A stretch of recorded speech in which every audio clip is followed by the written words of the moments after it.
It's about to get live. We keep it pretty level, no surprise. Come and listen to the topics busted. Yeah, check out our discussion. Keith Norris and D2K. K-Bump 20 on the MIC. Check our night all the way in Germany. Leveled head, you know who that boy is. But it say live and level, live and level. We on the MIC. Live and level, live and level. We just talking them games. Live and level, live and level. Take a seat and listen up, man. Live and level, live and level. What's up, what's up, what's up, what's up? Welcome to the show. This is the Live and Level Gamers Podcast. And we are here to do nothing but talk games, movies, and whatever else we decide to get into. Welcome to the show. Welcome to the show. Hope y'all enjoy yourself so far. Anyway,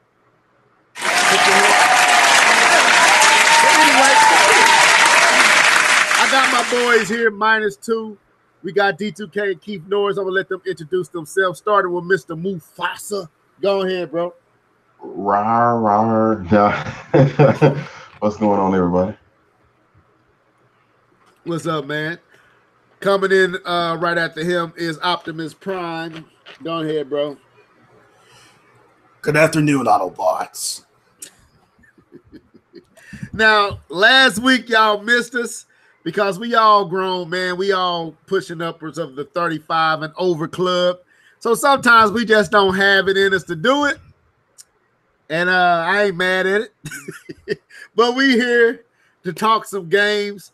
Hopefully these guys got it in this week on some gaming this week. Hopefully they kind of got themselves up on the topics we're going to discuss. But anything interesting happened? Has anything interesting happened since the last time we talked? Starting with you, D2.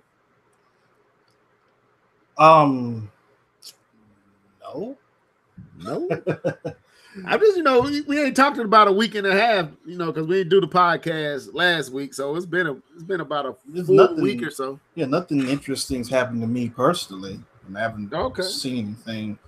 I just saw the trailer for Wreck-It Ralph 2 yesterday, and I'm not really impressed with that. I don't know if there's anything wrong with it, but it just kind of. If I had not seen the first one, I would have no interest in seeing it based off of the trailer. Let's put it that way. Okay. Yeah, I seen it. Hold up. Welcome to the show, Dark Sun Rider.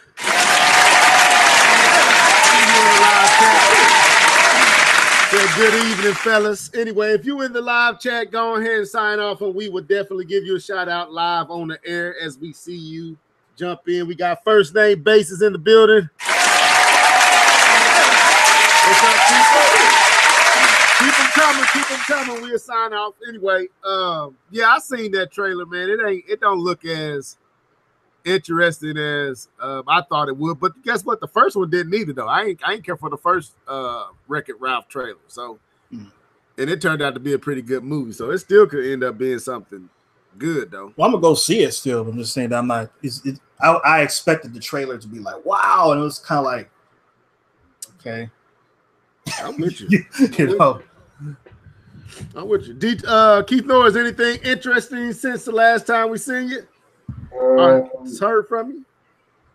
Nothing interesting with me, but I mean, they did cancel 2 Netflix shows. What was it? Iron Fist and what's my guy? Luke Cage. Okay. Oh, Luke Cage. Yeah. You know what's going on with that, don't you? They finna do the what is it? Fighters for Hire or something like that, or no? Disney is about to do their own streaming service. Oh yeah, that's right. Yes. Hold up. The video game her is in the building. Slap yourself. Stupid. Why you gonna give her one of those? That was a slip of the finger. I apologize to your sister. What's up, video gamer? Welcome to the show. But go ahead, keep D2. You were saying, yeah. the Marvel, Disney about to start their own streaming service? Yeah. I mean, I don't mean that makes the most sense. Well, they didn't come right out and say that they're going to bring those shows back on the new Disney service, but it seems like that they're just pulling, because they've been systematically pulling everything else off of Netflix. So. What else are they taking off? From what I heard, they're not gonna take all of Disney owned products off of Netflix, but they taking like most of the animations, like the mainline animations that are Disney. I think they supposed to be coming off anything Star Wars, Marvel, anything of them big ones like that is supposed to be coming off of Netflix and going to their own streaming service. But they supposed to maintain, because Netflix owns the rights to Luke Cage and Iron Fist and all them. They bought that, so they still own it. But since Disney's gonna kick off his own streaming service, it's supposed to, next year they supposed to start this D2, if I'm not mistaken. I'm not sure when they're supposed to unravel it. Okay. Yeah, that's I saw that, man. I was looking forward to the next Luke Cage, man. How they ended the last season. I was looking forward to see where that storyline go, but I ain't crying over it though. Anything else before we get into these topics? Yeah, the Lakers are 1-4 now. Get the freak out of here with that. Go on, D2, man. Go, man. No, yeah, my Lakers looking bad right now. First of all, I was pretty much hesitant to make the travels with LeBron, but I packed my bags. You know what I'm saying? I told the wife, it's time to move. We got to go out west, and she was like, why? I was like, well, I'm LeBron moving, so I'm a family member. I got to move with him. So I get out there, man. I'm thinking we finna do things. Preseason had us all fooled. We think we finna do great things, and then the season start, and we can't buy a win. We had to ask for the Suns to come through so we can get a win. I'm hoping tonight, man, that they beat the Nuggets. If they beat the Nuggets, then I feel like we have course corrected the ship a little bit. The Nuggets is pretty good, and they just, I don't know, D2, they ain't got no shooters, man. It's like they got one dude, I think Hart, that they was bringing off the bench. They put him in the starting lineup, and he giving them some perimeter shooting off the in the starting lineup. And Kuzma, he coming into his own. I think he better than Brandon Ingram, to be honest with you. Kuzma, to me, is more lethal than Brandon, but yeah, nobody care, Dark Sun, that y'all 2-2. Nobody care. I'm 1-4. It was 1-3 actually. So okay. Get the freak out! But yeah, we'll see tonight, man. If we win tonight, because all the games been close. So if we win tonight, I think we cool. That's But you're right about that about the shooters thing, because it seems like that everybody. It's been, that's where I would say, there have been copious amounts of three-pointers that have been going up from teams all over the league in these first 4 or 5 games. It's like a record pace that teams are shooting three-pointers now. So it's all about shooting now. Everybody said, we finna copy what Golden State did. So, no defense, three-pointers, no mid-range, no back to the basket. All that's dead. Just shoot threes until they hit something. Steph Curry dropped 51 the other day. Steph Curry dropped 51. He hit 11 or 12 threes. 11. Man, anyway, I hate the Warriors. Let's go. So I can't stand them. And I have no reason to dislike them, but I have a strong disliking for the Warriors, man. I'm a hater for real. I ain't even ashamed to say it. Can't stand the Warriors. But anyway, let's get into it, man. So we're going to get into what you've been gaming on. And my daughter's down here. Hold up. What you been gaming on, Keith? Let me know, and I'm going to get my daughter upstairs. See down here. Go ahead. All right. If we was playing Uno, you could have skipped me. I haven't played a thing. I do want to play Labo. Not Labo, I'm sorry. I'm reading the notes. Okay. Messing up. What's the Starlink? I do want to play Starlink. I haven't got a chance to play that yet. I've been hearing a lot of good stuff from it, but I really want to play Starlink with everybody, not just Fox. So you want to play Starlink in terms of just the game itself, not just because of Star Fox, but you actually want to play the game Starlink. Absolutely. The very first trailer they showed, I was interested. I was like, whoa, this game was good. And then the next year they showed Star Fox, and I was like, oh, I'm more incentive to play it on the Switch. But I was already interested. I thought it looked pretty good originally. Right. So you said you play Starlink, or you said you want to play Starlink? I want to play it. I just haven't had time to play anything. So did you purchase it, or you still haven't picked it up? I haven't picked it up either. What system you want to buy it on? The Xbox, the PC, the PlayStation? Where are you trying to get it at, man? I don't think it's on PC, so I have to get it on the Switch. Oh, you want the Switch version? That trash? You want that version? What is it, like 720p?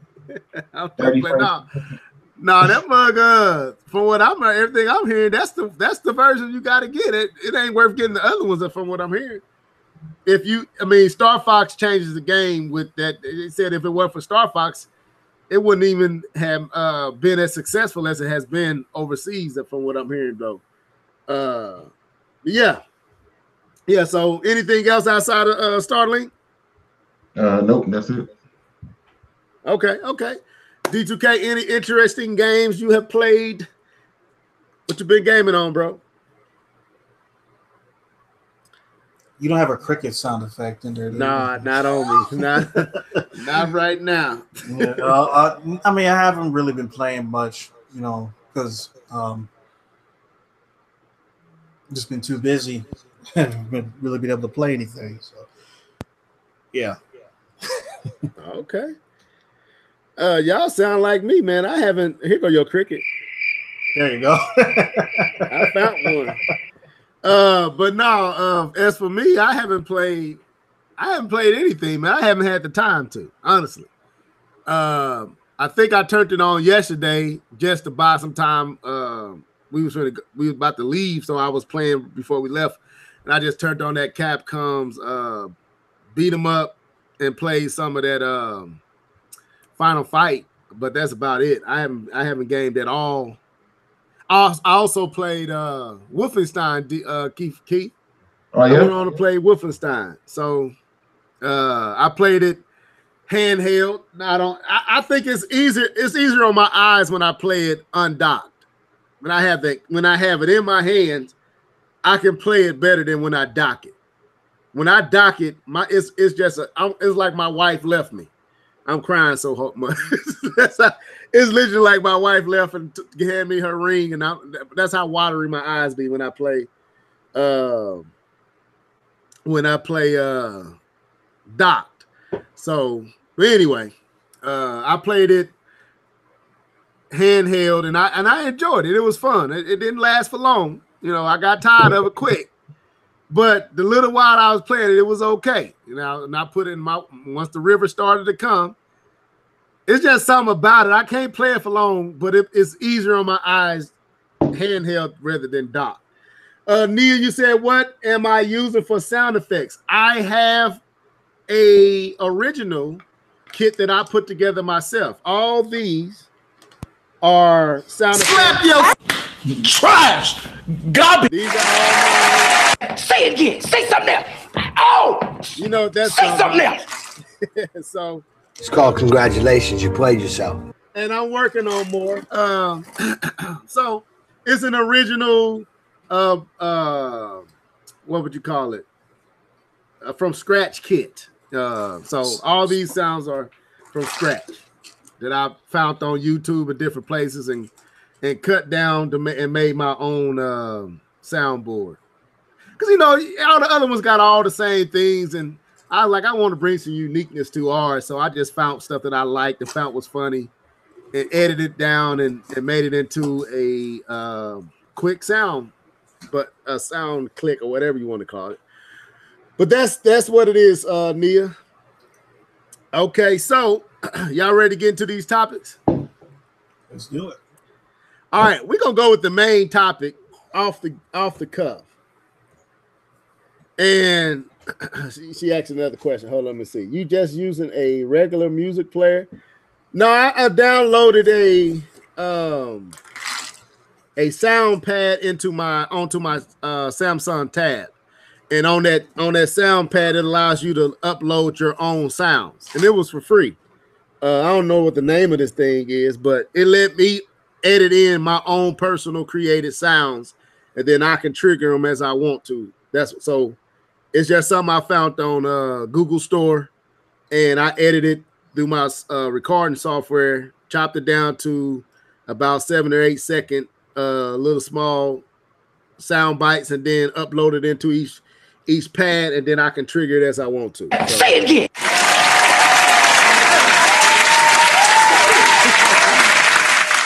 So, it's I think it brings uniqueness. You can find stuff that you've said or other folks said, or Alex or whomever else that you thought was real clever. You can chop it up and then put it on. I'm giving all my little secrets away. Then you can put it up, and then you got your own unique personal sounds for your podcast. That's how I do it. So yeah, I made all those. So anyway, getting back to this. So I was watching D2K listening to, not D2, but Keith listened to one of our podcasts. They was talking about something, the Gamer Tag Radio, and it triggered this thought. They weren't talking about this, but something they said triggered this thought in my head. How important, how essential is backwards compatibility going to be for you, and how important do you think it is for the gaming industry with the next generation? That's going to be our main topic, and I want to just go and get into it now, and then we hit these other topics afterwards. How important, how essential is backwards compatibility for you with the next generation of consoles? And I would throw it at, who want to start first, Keith or D2? I don't care who it is. I'll go. All right, go ahead, Keith.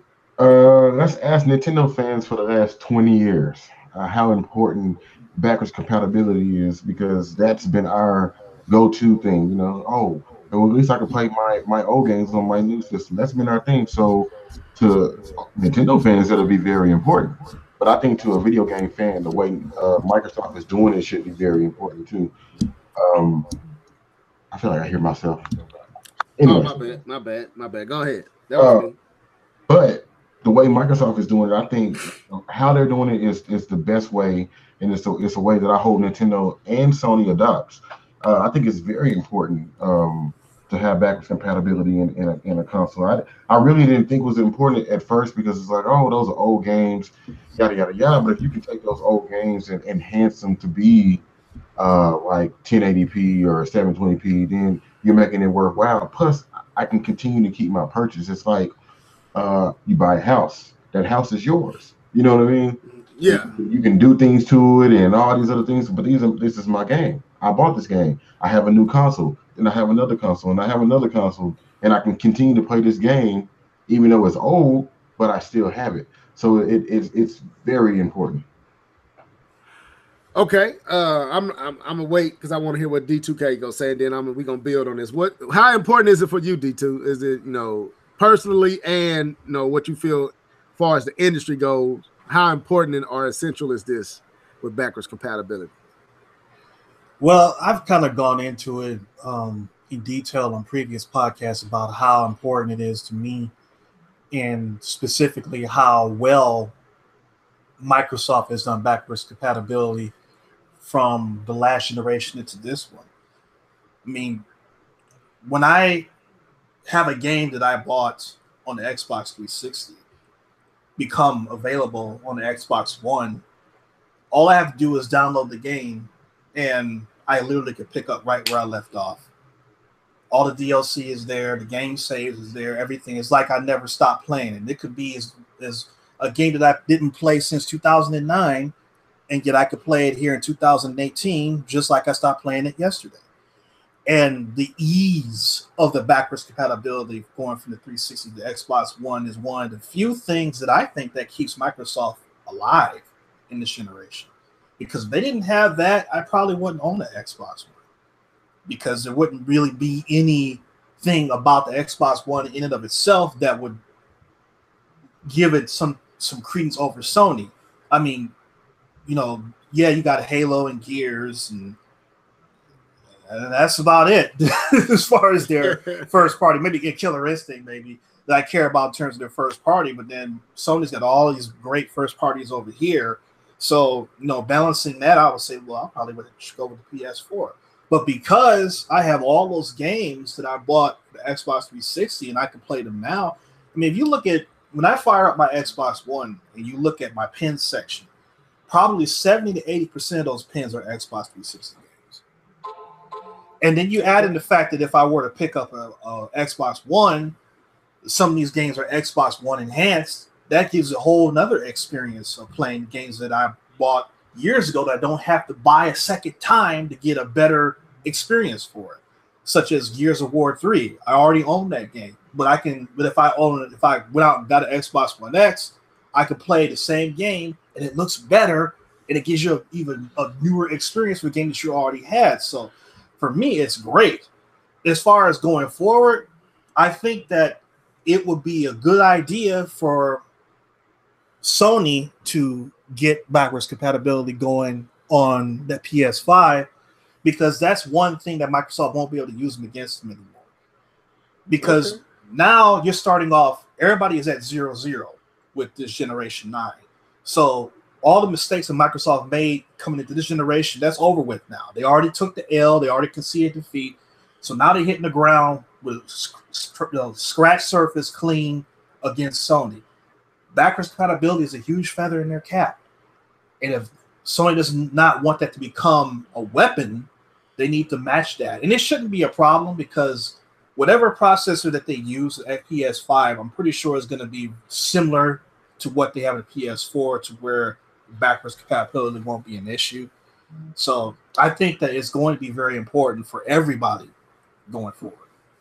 Okay, got a few shots out, man. We got Naruto Desani, I think that's how you say it. Welcome to the show.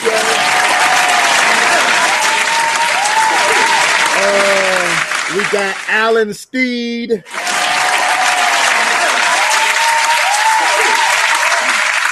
We got, I don't know how I say this all the way, but 1984. Just show me how to say the beginning part. Anyway, welcome.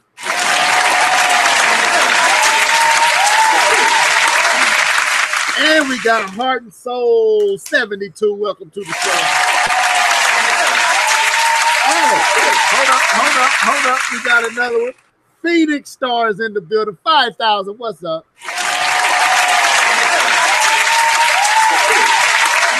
Anyway, welcome to the show. I just noticed y'all was down there. I told you I'd give you a shout out as I see you come in. But getting back to this topic, Microsoft, to me, is making a valid point, and how they pushing backwards compatibility is smart, because the way they doing it is so convenient to the consumer. Mm-hmm. You know, the way that they do it. Like, I remember when I bought what was it? Marcus Phoenix. What's that game? Gears of War. The Gears of War 4, they let you download the original Gears of War with the updated graphics, and then with that, if you had the other games at one point in time, those games also showed up. You was able to download those games on your system as well. So I had the original Gears of War remastered.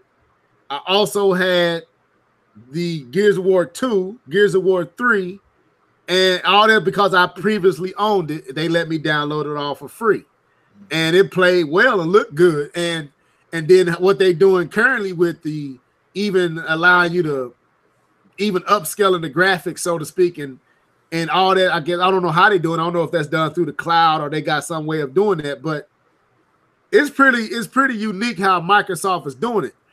So, but I want to ask a question on this, because this didn't originate from me. This question I heard on Gamertag Radio, and I thought it was an interesting question.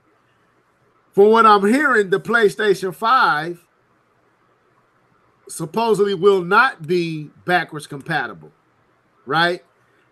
Because they want the developers to be able to freely make games, taking full advantage of that hardware without having to make versions that are, what's the word? And you know how they doing right now. If you got a Pro and you got a X, it still had to have parity. There you go. That without having to have parity with the other versions. So if they make a version for a PlayStation 5, it can literally take full advantage of the tech without having to worry about the limitations of the Pro and the 4. And so do you feel like, with that understanding, I throw this back at you, Keith, then we come back to D2K. Do you feel like that could throw a monkey wrench into what Microsoft is doing with trying to have parity between, I guess, what's going to be the Scarlet? I'm hearing that's supposed to be the code name for the new Xbox, and trying to have parity between the new Xbox and the X and the S. Do you feel like that might hurt it if Sony decides we're not going to do backwards compatibility? We're going to make a PlayStation 5 and the developers have the full rights to make whatever that system can do without having to worry about making it be playable, able to be played on the 4 Pro or something like that?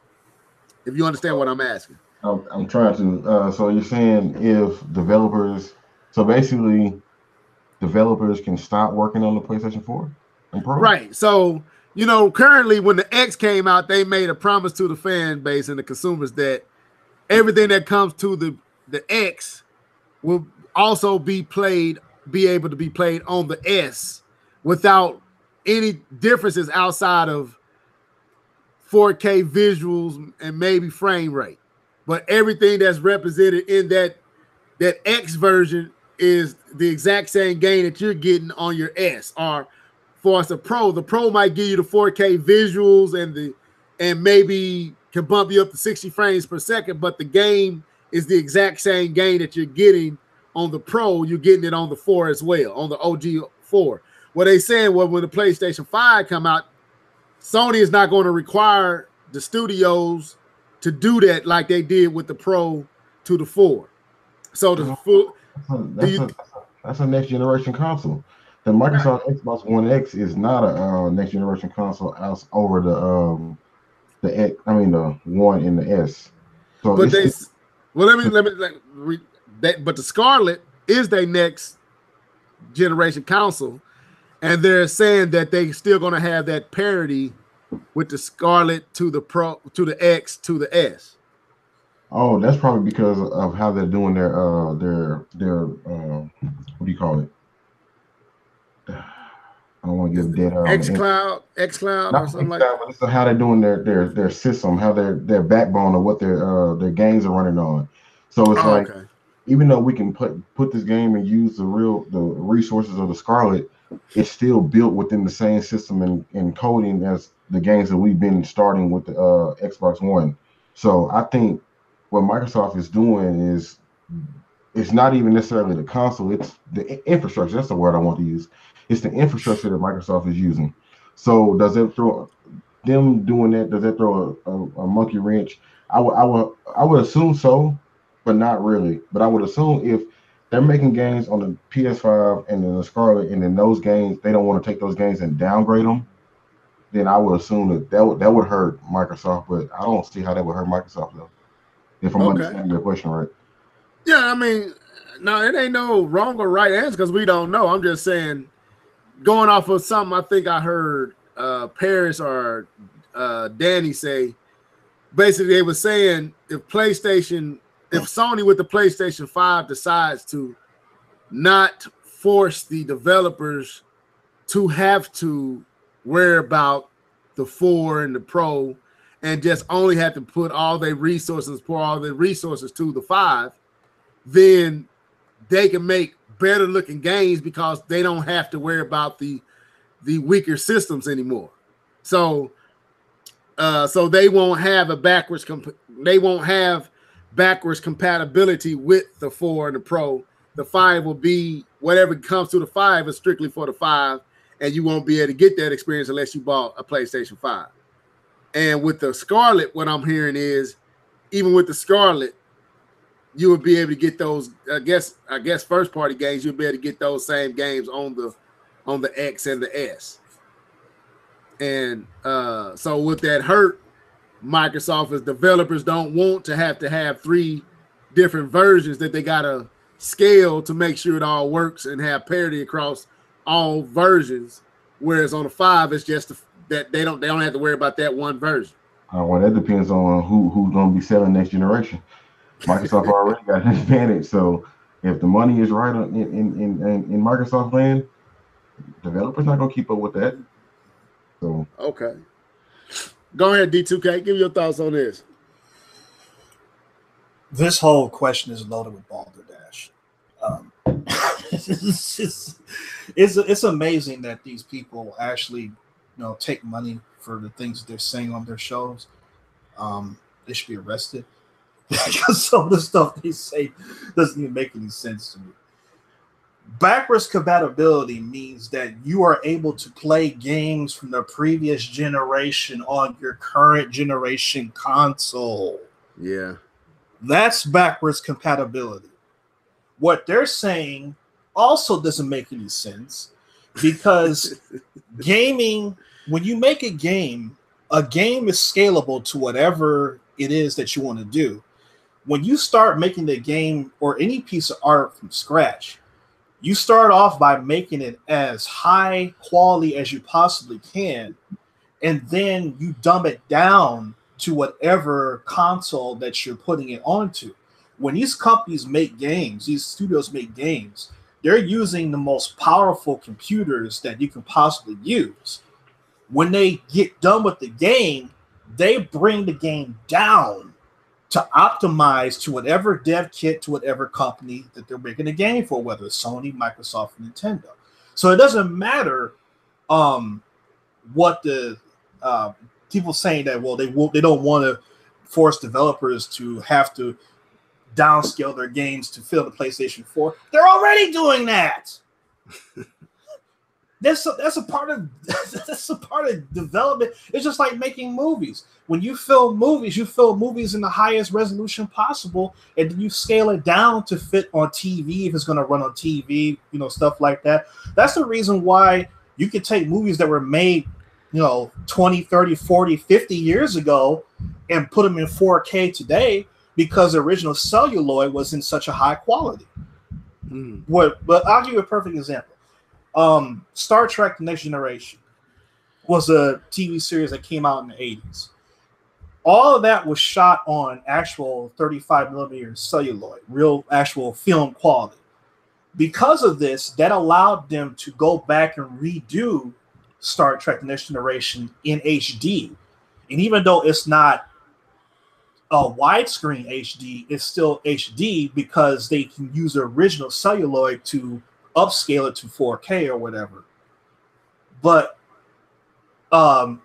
Star Trek Voyager, which came out a couple of series later in the late 90s into the 2000s, that was all digitally shot, but it was shot at a low resolution at 480p. So because of this, they can't bring that back in HD without spending a lot of money trying to fix that to bring it up to 1080p. It's a lot easier to take something and downscale it than it is to bring it up. I got you. But as far as what they're doing, Sony saying that we're going to make games, we're not going to force our developers to make the games or scale the games back to PlayStation 4. That's the decision that has been made within that particular studio. They don't get forced by Microsoft, Sony, or Nintendo on what they can or can't do in terms of their game. If they want to put on the floor, they'll do it. If they feel there's a reason to do it, they will. And there is a reason to do it because the PlayStation 4 has the largest install base.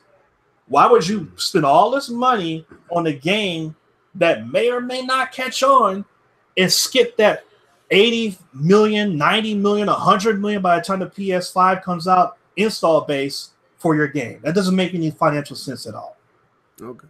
No, I agree with you. Once you said what you said, that's like I didn't even think about that when they was talking about that. Those are absolutely two different things.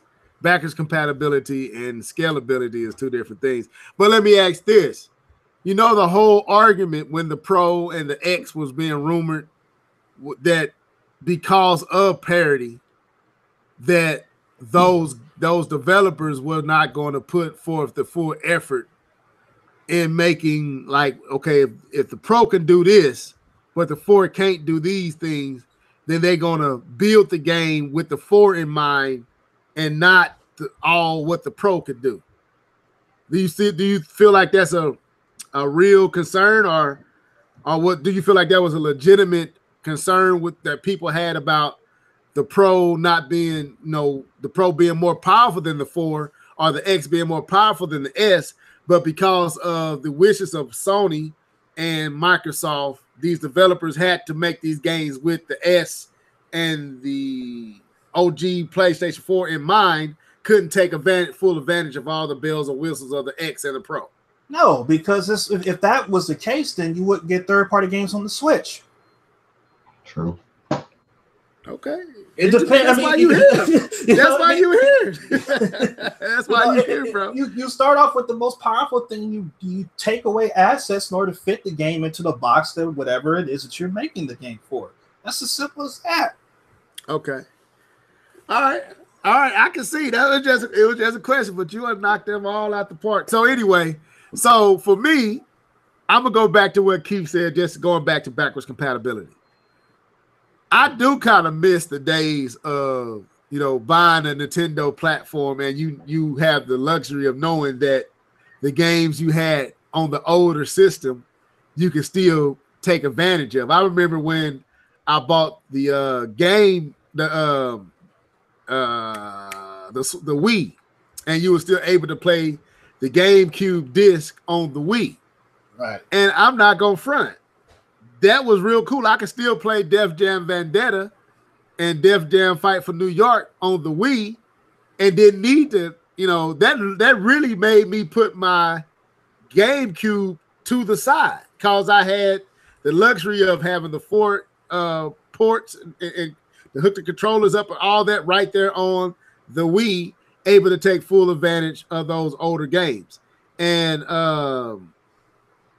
I don't know how they did that with the GameCube. I don't think they done it with the GameCube. If I'm not mistaken, couldn't because it was in 64. Yeah. So, but from the Wii to the Wii U, you was able to do that. It was always able to play the previous system's games, and I missed that luxury with the Switch.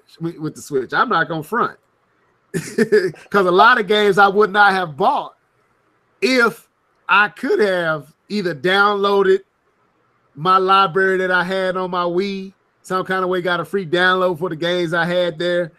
I wouldn't have bought none of this. Like, I wouldn't have bought Bayonetta. I wouldn't have bought, like, I kind of regret buying Bayonetta 2 for the Switch because I have not played it at all. And I bought it and I have yet to play it because I played it on the Wii.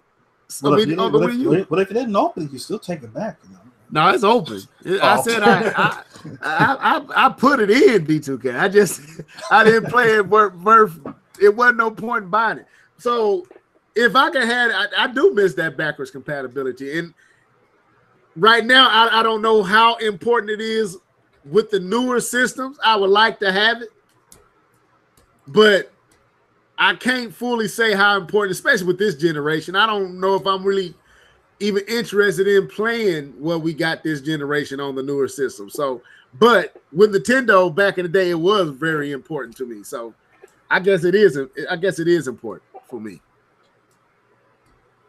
Go ahead, anybody who got something to say after that. I don't actually. I want to say what Nia said in the comments. He said, yeah, I miss it because this NES app ain't it.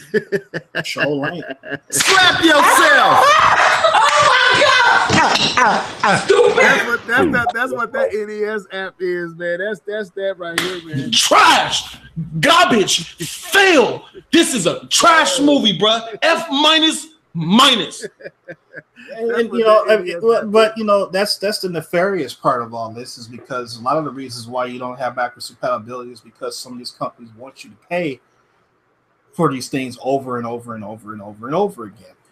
You know, I mean, it doesn't make any sense for Nintendo to have even come out with the NES Classic, knowing that they were going to make this online service with the NES app just a year later, you know, or a year or two later, whatever it was. I mean, that's kind of, you know, disingenuous, but yeah, you know, when companies do things like that, I don't throw shade, because as long as people are gullible enough to do it, then I understand why.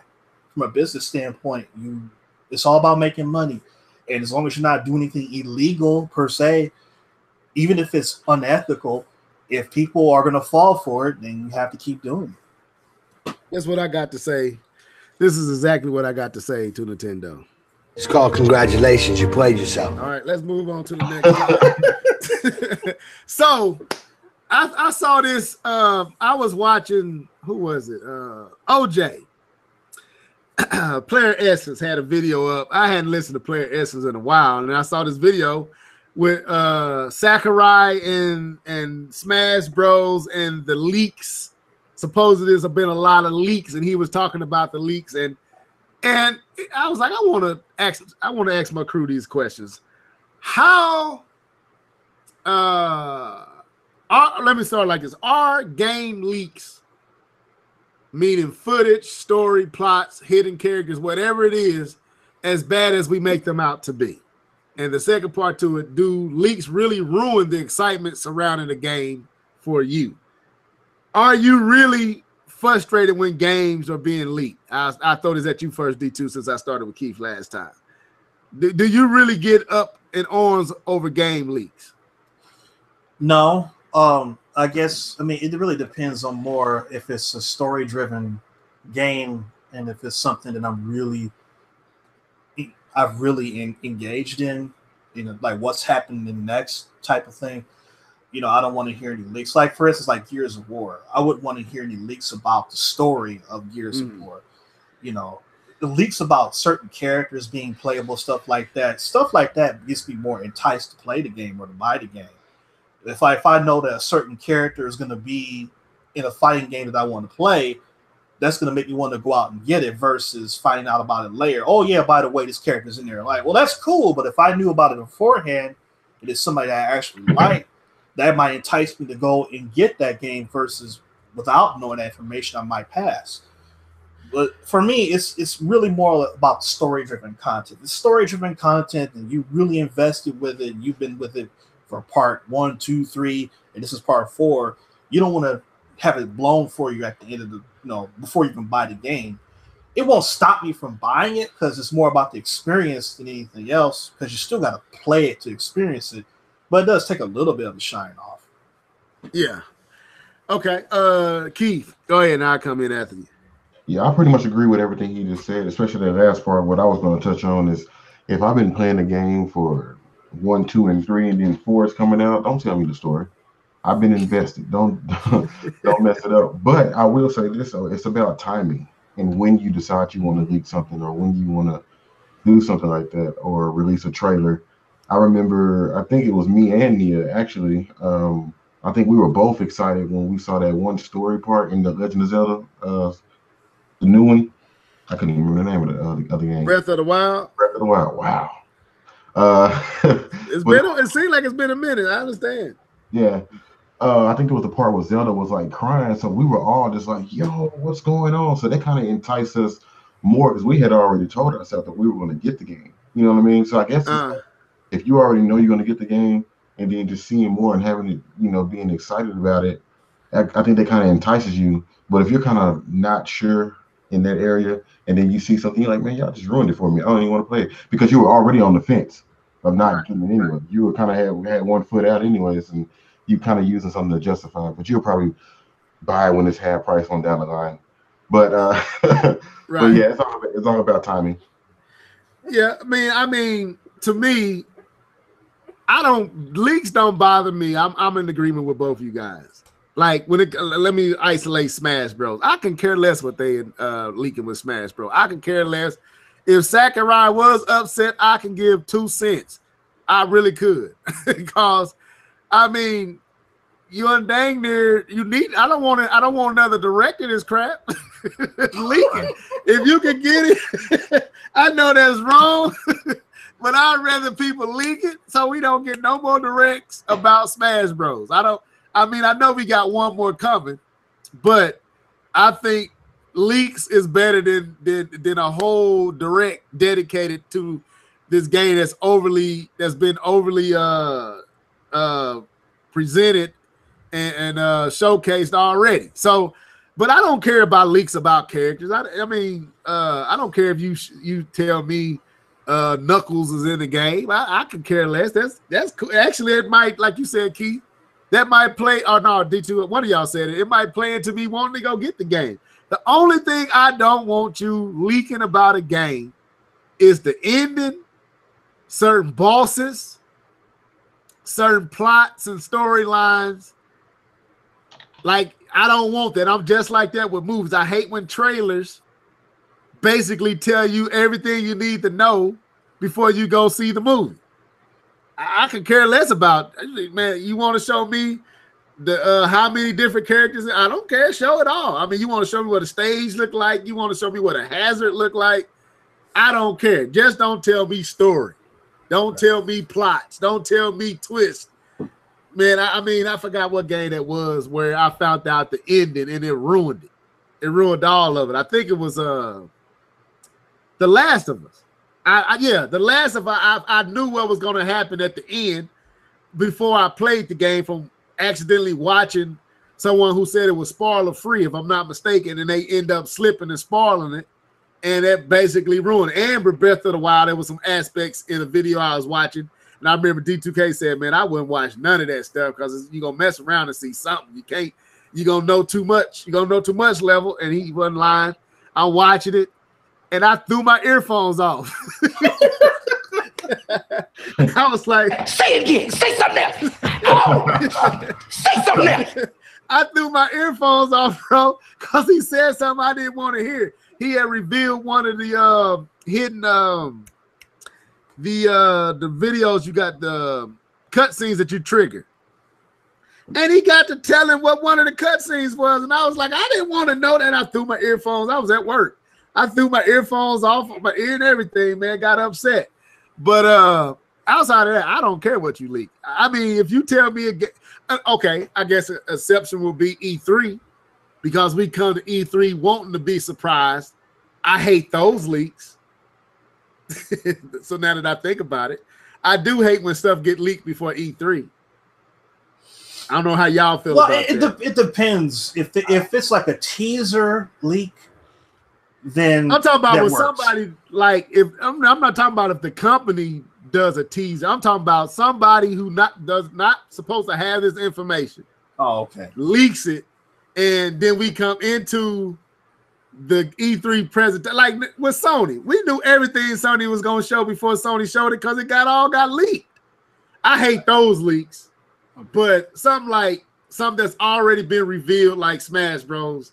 And when we all knew that Simon was the character, I didn't care. That didn't ruin the direct for me. I don't know. That's how I am with it. At this point, something like Smash Bros, where there's like 100 billion different bits of information that's been released since E3 on the game. I mean, how can it's not even it's not even a thing to say that something could be spoiled in terms of Smash. I mean, you know everything about that game other than what they have for breakfast in the morning. So what else is there to say? Just bring the game out. That's what you're waiting for. Just stop talking about it, put it out so we can play it. You know? Yeah, I was, man. When they started, I was like, boy. Say it again. Say something else. Oh, I wanted to say something else. I wanted to reach through my earphones. I was so upset because they said spoiler free. So they were just talking about the excitement and how they was enjoying the game, and he slipped up and said something. But anyway, let's move on, man. K-Bun kind of brought this up, and I know Keith know what I'm talking about. We got another person in the chat. Oh yeah. Oh, Alex Prim, what's up?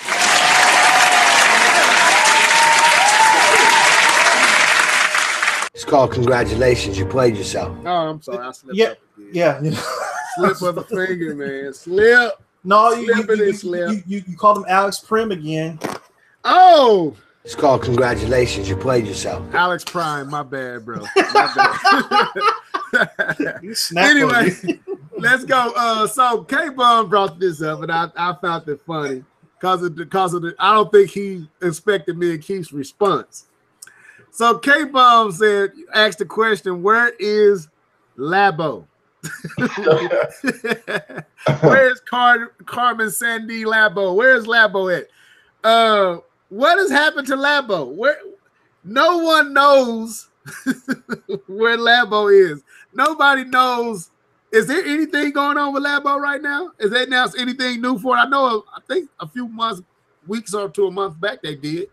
I don't remember what it was. Do we care about Labo? I guess that's the question I should ask. In the comment section, do y'all still care about Labo? Alex Prime said there are new Labo sets coming. Okay, all right.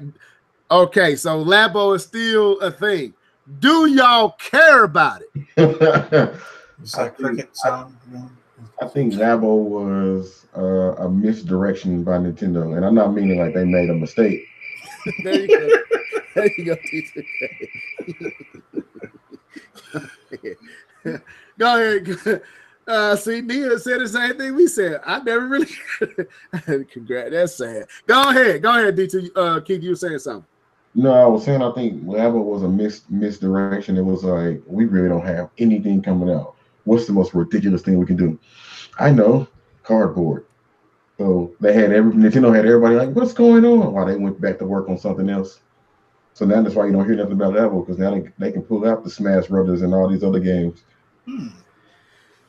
Let me say this real quick. Alex, man, the reason I say Prim is I got a friend whose last name is Prim.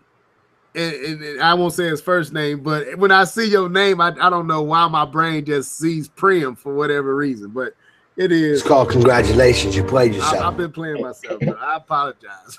I apologize. He said it's not Prim, it's Prime. Anyway, but yeah, go ahead and finish your point, Keith. You said they made a misstep. That was pretty much it. Okay, I mean, I'm in agreement. I mean, go ahead, D2. I'll say what I got to say after you. Well, I mean, Alex Prime said that, but it's pretty creepy if you're an adult playing with it by yourself.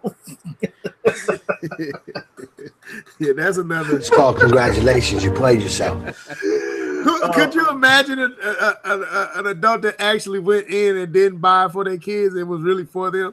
Like I've seen it. Look. I mean, you already know how I feel about this, thing. It's an overpriced arts and crafts, a weekend arts and crafts project. I mean, it's way too much money. It should be like $20 at the most. I mean, it's something to do. If it's raining outside, can't go outside or whatever. Kid's sick or something, you want something to do, keep them occupied. It's something to do. It's like Legos, There's nothing wrong with it inherently. I just think it's way overpriced, and I think that's the reason why it didn't really take off, because people are like, you want me to pay $80 for a box of daggone cardboard? Where I got hold on, D2, hold on. Dark Sun said I have kids and they aren't interested. I mean, like I said when it first came out, it's like, when I was a kid, I played with cardboard, but it was a passing fancy. It wasn't something that you held your attention more than a day at the most. I mean, kids like to tear up stuff and make stuff out of whatever you have, laying around, but it's not something that it's not an investment. I can't invest in a cardboard box. It's cardboard in the basement somewhere, in the attic, in the garage. You can go to the grocery store and get free cardboard. It doesn't make any sense to me. But it just wasn't. To me, it was kind of like a heat check for Nintendo. I think what Keith said. I think he hit around. It's like almost like it was like a misdirection, red herring type thing. Let's make a loud noise over here with Labo. People are like, what in the world are you doing? And everybody's talking about that. People are saying how stupid it is, or people saying how genius it is. Meanwhile, Nintendo has time to get stuff in order that actually does have substance to it, like Smash Bros. And some of the other stuff that they like the Mario, the Aces tennis and stuff like that. So, you know, I don't have a problem with it. I just would never mess with it. I mean, this, like, to Alex's comment, you know, there's a lot of adults who do a lot of arts and craft projects. A lot of adults who do Legos. Like, there's a channel that I'm subscribed to called I Like to Make Stuff, and the guy, his name is Bob Claggett. He builds a lot of stuff with like wood and stuff like that. It's a cool channel. You should check it out. He makes a lot of cool things. But he actually has a second channel where him and his friend who actually works with him on the channel, it's like a podcast where they sit there for about an hour just shooting the breeze, talking about life and their families and whatnot. But they're putting together Lego kits. Like right now, they're working on putting together a Voltron Lego kit, which is actually pretty cool. They're putting together all 5 lions and everything. But, you know, doing something like that is kind of cool. You know, just something to do every once in a while. And that's how Nintendo should have marketed it. Not as the next big thing, but just something to do. I think it was what Nintendo was trying to make it into, rather than just having this. If you're into this, we had this over here. I think that's what it should have been. You know, this should not have been made as big of a deal as it was. Not that Nintendo made it a real big deal, but maybe they brought too much attention to it. It should have been something that showed up and maybe had a quick advertisement for just if you into arts and crafts and if you into building things with your hands and learning how things work. We had this over here for your kids. You might want to check it out. Right. But they did kind of dub it as a you know, something big. And it brings to another point. And we kind of went off into this in the conversation between me, Keith, and K-Bum. Looking at, I would be interested in knowing the numbers that Labo is actually doing. Because really, like Alex said, like Nia said, it wasn't targeting us, you know, as gamers. I do feel like Nintendo does think they have a certain level of loyalists who would go buy whatever they put out that are adults. But I believe that this was primarily targeted at kids, and then they're loyal, they extreme loyalists who, you know, it's Nintendo, so I'm going to buy it because Nintendo made it. Mm-hmm. But do we feel like, because we've seen this with Connect, I know it's different, I know this is cardboard, but that trying to tap into like the iToy, and I guess that trying to make that, you know, connection between that, trying to put something in that space between what's in your hands and what's going on in the TV. I think Nintendo with Labo did something that the other two formats, the other two companies haven't done, is actually put something tangible there in that space that's actually interacting with what's on the screen and not just a controller, but a contraption or whatever. I think it's cool. I think the cardboard is a miss. It makes it look too gimmicky, and I think they didn't market it as well as they should have. Go ahead though, whoever want to have something to say behind it. If they actually had a more, that's what I'm looking for, but if it wasn't cardboard, if it was a more permanent or more sturdy stuff, if it was like Legos, it was some type of plastic or some type of, you know, fiberglass or something that couldn't be easily destroyed by children, then it probably could take off and have long legs, and it could be, you know, in the same space as Lego and other stuff like that. But because it's cardboard, and, you know, it's like, I don't really need to do this. You know, I mean, I don't really need a cardboard printout of something that I can use. It's a lot more fun for me as a kid. I'm thinking about when I was a kid, to imagine something and then see if I can make it out of cardboard versus just punching something out of a cardboard box. But that's just me. I can't speak for anybody else. Keith, you got anything to add to that? Oh, that doesn't involve programming. But the only thing I was going to say was, the Labo does utilize the joypads, Joy-Con. Yeah, the Joy-Cons. Yeah, Utilize Joy-Cons pretty awesome. And I know developers outside of Ubisoft and Nintendo aren't really thinking about like interesting things that they could do. I could be wrong.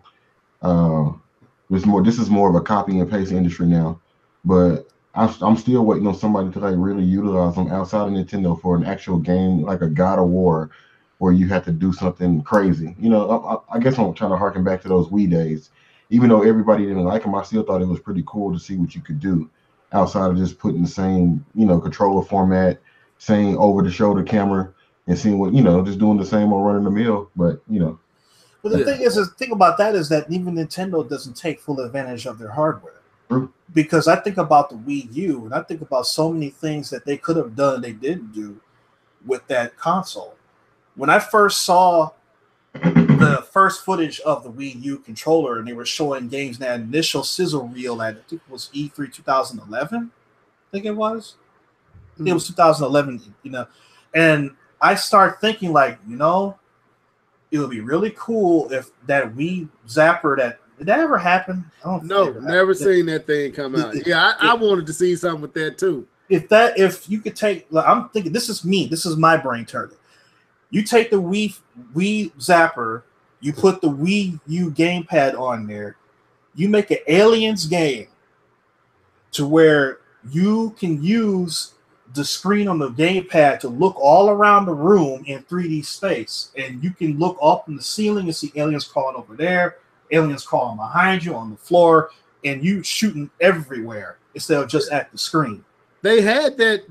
When they originally showed the Wii U commercial, they had a zapper like that with the gamepad mounted to it, doing something exact. But it was actually Mii's that you could see, like when you was on scanning the screen, as you targeted the Mii on the screen, it blew up on the gamepad screen as you zoomed in. It was something like that to happen, just like when they said they put the gamepad on the floor and you was playing golf and you could hit the golf ball off of the gamepad into the TV. Like, Nintendo got great ideas. But like you said, D2K, if you're not going to actually bring them to fruition, it kind of, or one of y'all said it, either you said it or Keith said it, it kind of makes you scratch your head like, what's the point of showing us that if you had no intention on actually delivering on what you showed us? Because they showed us all that stuff. And then third parties are saying, well, if you guys are not going to put the effort to figure out how to use this to its maximum potential, why should we? And I want to ask another question, because I saw Alex and he said, he was talking about the amiibos, point to them being, actual toys, which is true. But my question is, don't it seem like they're slowing down on the amiibos? Don't it seem like even that's starting to kind of hit a fatigue spot? I just want to know. I haven't heard a lot about amiibos, and I'm not into amiibos. I've never bought one. Not my thing. But I'm curious. I'd love to hear y'all in the comment section. Is the amiibos even slowing down, or is it still steady like normal? I don't know. Keith, have you been paying attention? Because I don't care about amiibo, I don't know. Yeah, I'm curious. I'm gonna wait till somebody respond to that. I'm pretty sure somebody will. Are amiibos still a thing, or do you see some fatigue coming in there with the amiibos and all that stuff? Let me see. When they respond, I pick up. But let's move on to the next conversation, and then if they answer that question, I pull it in. No, they said it. Amiibos. Alex said amiibos have definitely slowed down. I thought so. They are going to release some new ones for Smash. I knew that, but like you said, I'm noticing a slowdown on all that stuff, which I believe amiibos became a saving grace for the Wii U, because we as Nintendo fans didn't have anything else to put our focus on, and in our desire to help Nintendo pull itself out of the rut, we were buying them amiibos way more than we probably should have. And now that the Switch is successful, Nintendo ain't really concerned about putting out as many amiibos as they once were. That's what I believe, but I could be absolutely wrong. But that's my theory. Amiibos became a focus only because the Wii U was doing so bad that they used the amiibos in our support, which I feel like we overly supported amiibos. They milked the crap out of our support for them, and they hardware and software. That's what I feel. To me, the amiibos are in the same space as like Tickle Me Elmo, Furbies, Beanie Babies, that type of thing, where it was all the rage, and then it just dropped off a cliff. It's like, yeah. Keep up. It's called congratulations. You played. Get out the comment section, man. You're not even supposed to be here. K-Bum just popped up in the comments talking about what's up, y'all. Get out, man. Get out of here. Trash. Garbage. Get the freak out of here with that. Get out of here, man. Anyway, let's move on. You can easily jump in if you want to, K-Bum. He had to take care of some business. Whatever. I don't want to hear what you talking about. Anyway, let's move on, man. So Red Dead Redemption 2 ain't it coming out this weekend? It's out today. I thought so. I thought I saw people. Well, tonight, anyone here planning on getting it? I want it, but I don't. I want it because I want to play it, and it looks like a pretty good Western, just like the previous one. But I know me and Rockstar Games, and at some point, I get tired, I get bored, and I know at some point I'll put it down and never pick it up. And you singing you. Man, no, we don't want you. What you? This dude right here, bro. What's up, K-Bum, man? This dude. Yo, what it do? You something else, man. Now, this dude just jumped in out of nowhere, dude. The Invisible Man has showed up. So, I want to play Red Dead Redemption. I wanted to play the first one, but I'm going to be honest. These games intimidate me. These type of games intimidate because I feel like it's a very involved game. That's why I haven't picked up The Witcher 3 yet. Because even though I can do the Zeldas, even Breath of the Wild after a while became very daunting and it was a lot. I was like, man, am I ready for these type of games? Like I got Assassin's Creed Origin up there. And like Keith said, after a while, I just don't care no more. I don't care to finish this. I don't care. I got lost trying to travel to one place or the other and don't even know where to go now. I'm just totally off where I'm supposed to be because you got so many side missions you can do. I don't even know where to begin to get back to the story. I forgot the story that I was following. So I stopped playing. And I'm fearful that as much as I want to play this game, that's what's going to happen to me with this game. And I kind of avoid, because they say it's like 100+ hours in this game. And it ain't like God of War where you have a linear story. Like God of War is linear. I think God of War 4 kind of broke the mold a little bit, but it was still very linear. You could follow a straight path from front to end, and you knew exactly what to do and where to go. And you can veer off in God of War 4. Don't get me wrong. You can break off. But like God of War and Uncharted and Tomb Raider, these games to me have a front to end type of storyline that doesn't veer off that much and it doesn't distract you. Whereas games like Assassin's Creed Origin, Witcher 3, even Breath of the Wild, these games you can get lost in just the side stuff and forget how to get back to what you was trying to do. And them type of campaigns mess me up, man. I'll be honest with you. So I want to get it, but I ain't ready to pull the trigger yet. I don't know. I want to get it though. The thing is, the first one was a good game, and I know I've stated many times I don't play open world games. I'm not a fan of them, but when it's good enough, I'll try it. And the first one was, it was a good game. I don't even play GTA. I've never owned a GTA game. I've never played more than like 3-4 hours of GTA because I actually had GTA 5. I rented it, and what I did mostly on the game was race. that was pretty much it. But I am excited about this one. I probably won't do the story mode. I'll just play around with the story mode probably a little bit, but I really will probably want to see what the online is like. To me, that's the biggest selling factor. To your point level, these games get really, really, really big and daunting, and so my hunger of wanting to finish the game probably isn't going to be there. And so probably I would have my most fun is just going online, hopping with some friends, and doing some crazy stuff.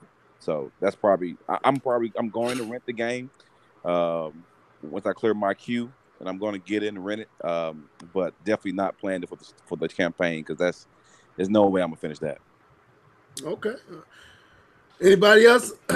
Keith or D2?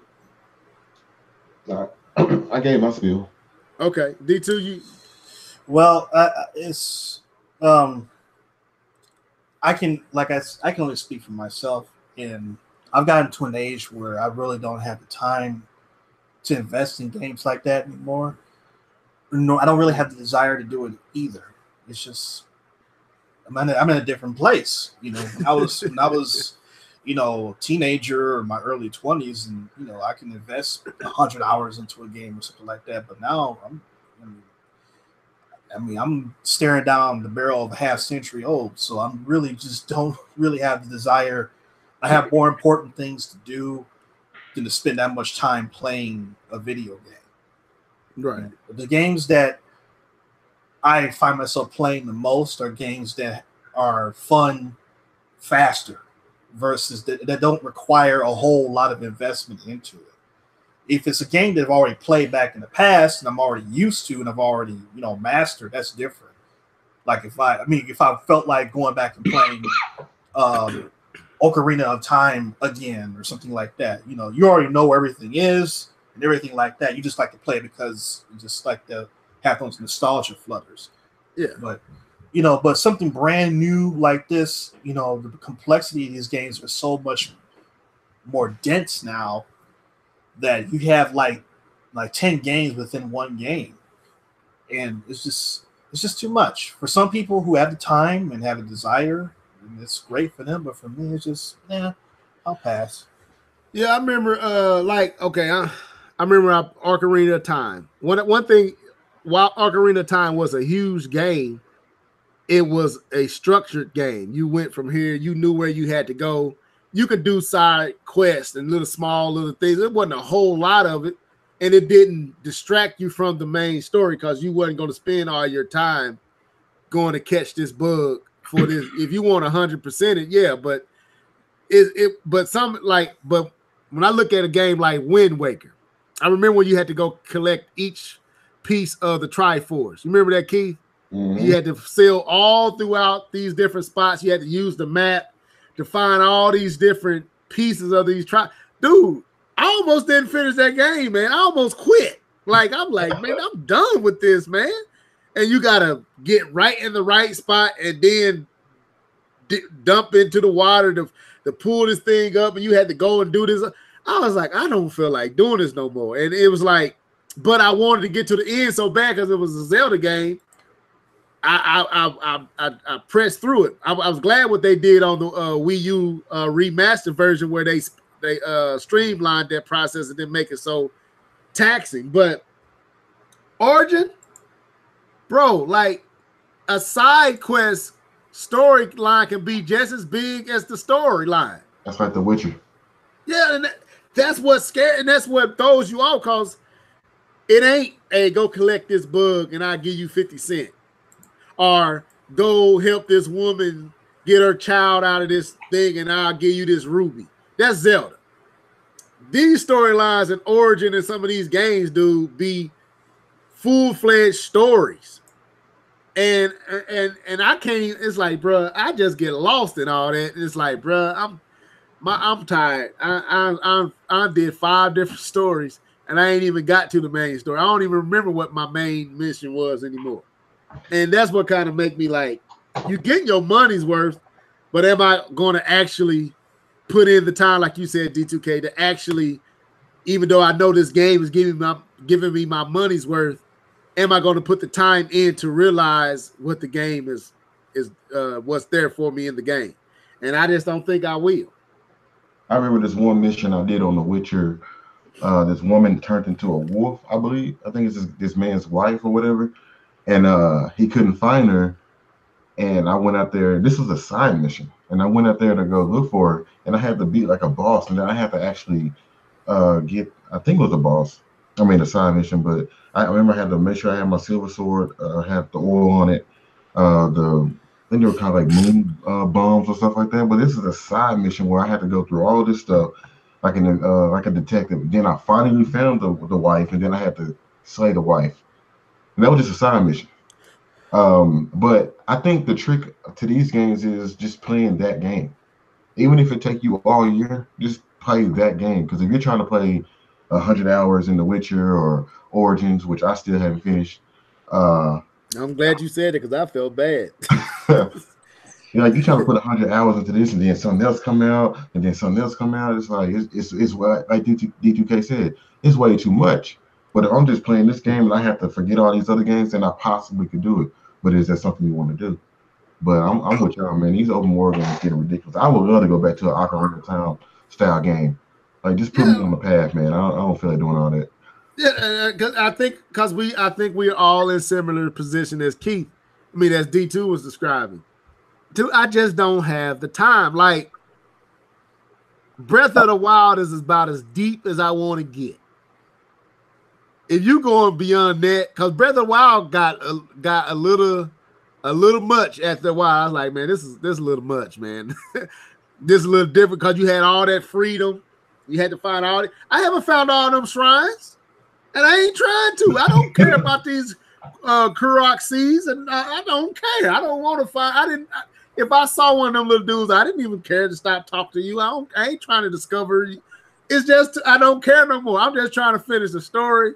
Once I finish the story, I'm done with this game. I ain't trying to find another shield, another sword, another nothing. I don't want to know. I don't care. Man, I didn't care no more. I really didn't. I was like, I don't care about another shrine. I'm just trying to get enough weapons to go face off against Ganon, and I'm done. I don't want another shrine, not another. And I don't want to go down in that no more. I don't want to float no ball no more. I don't want to figure out another puzzle. I was sick of them shrines. I like, take me back to a dungeon. I don't want another shrine in my life. I'm done with shrines. That's how I felt about it, man. I'll take a trip to Japan. Hey, Devil, do you want to look at this shrine? No. Say it again. Say something else. Oh, that's how it was, man. I was done with those shrines, bro. But anyway, so yeah, well, to your point, I still haven't finished The Witcher. To that point he was saying about the game just being too big. The thing is, every time I turn it on, I enjoy it. That's the thing. So I play it and I enjoy it, but it's just so much that you just. I mean, I still have the DLCs downloaded, and my thing is, I think one of the days I'm gonna take off from work like a week or so, and I'm just gonna give it all I got and finish it because I really want to know the story. But yeah, man, to me, when God of War done, it was pretty much my limit of how long a game should be. Right. God of War, yeah. I'm like, okay, we can end it now. Anytime, guys. Like, I love the game. It was awesome. Had so much fun, but we can wrap this up. I appreciate it. Yeah, I think God of War was right on the threshold of it had got right at I'm kind of done with this. Had they let you fight, if you ain't played God of War by now, I don't care. Spoiler alert. If they would have let you fight, because I thought we was gonna face off against Thor at some point. So when we kept fighting the same dude, I was like, okay, I've reached my threshold with this. We can end this. If this is it, we can go ahead and end this. And I was kind of relieved when it ended until I found out there was still more. And I found out that something was gonna pop off with Thor. Then it revigorated me to want to find out, because that's who I thought we was gonna face off against. Because all the lure was pointing to they talk about Thor and That's true. What's his name? His dad, Onan. So yeah, did you kill this son or whatever? Yeah. So, but anyway, man. Any final words on that before we move on to this last topic? No, I think I'm good. All right. So we good on time, man. We can knock this out and get out of here way quicker than we normally. So with Halloween being just around the corner, I thought it'd be interesting to talk about what was your scariest game that you played of all time. What is the scariest game you played of all time? And what is the scariest gaming moment that you have ever had in a game? And since K-Bum jumped on, go ahead, K-Bum. I'll let you start it off. What is the scariest game that you ever played? And what is the scariest, and detail the scariest moment that you've ever had in a game? Bruh. Oh man, this series, like I don't play horror games. Like I don't. I didn't play like Final Frame. I didn't play Silent Hill. I played Resident Evil Nemesis. Was the first Resident Evil, was the first and last Resident Evil I ever played. I got to the one point in Resident Evil when like I know the dude is out there, but like, can I find another way to get out? Why I got to go through this door? I know he right there. Can I go to another door? You just gonna make me go? Okay. And so that was the first and last. Like I didn't like the resource management of Resident Evil. Like I don't got time for the resource management. So yeah. All right. But I did play a game because it was an action game that disguised itself as a for real legit horror game, and that was that Dead Space. Lord, yeah, oh dude, you stole mine. Oh Lord Jesus, go ahead, man. Oh Lord, Dead Space. Oh man, I had to play the game with the lights on. Oh God, I'm not a punk though. Hey, yo. I'm not a punk though. But them like one part, man. Like I just said, man, I can't do it in the dark. Because I play my games in my basement and all the lights are turned off. I'm enjoying the game. I got the full surround sound. I'm like, man, I ain't gonna go to sleep. I gotta pray. I ain't feeling right today. Scariest moment. Scariest moment was actually in the game. I think it was the first one. So Dead Space, the first Dead Space was a work of art. It was perfectly done. You ran sound effects, my God. Sound effects was I had full surround sound. Yes, that was it. It was a voice telling me to do something, and I turned around. No, seriously, I turned around like, "What is that? My house?" It didn't register because at some point, if you really played first, it's the first Dead Space, and parts of the second one's really that good, but the first one was excellent, and like it was a voice telling you like, "What?" I'm like, "What is all this whispering?" And it freaked me out, man. But the one part of the game, because they did a great job of introducing new enemies, because you would be doing something else on a task, and all of a sudden a new enemy will come up, and you wouldn't even. And they showed it in showed the enemy in a really good way that you weren't expecting.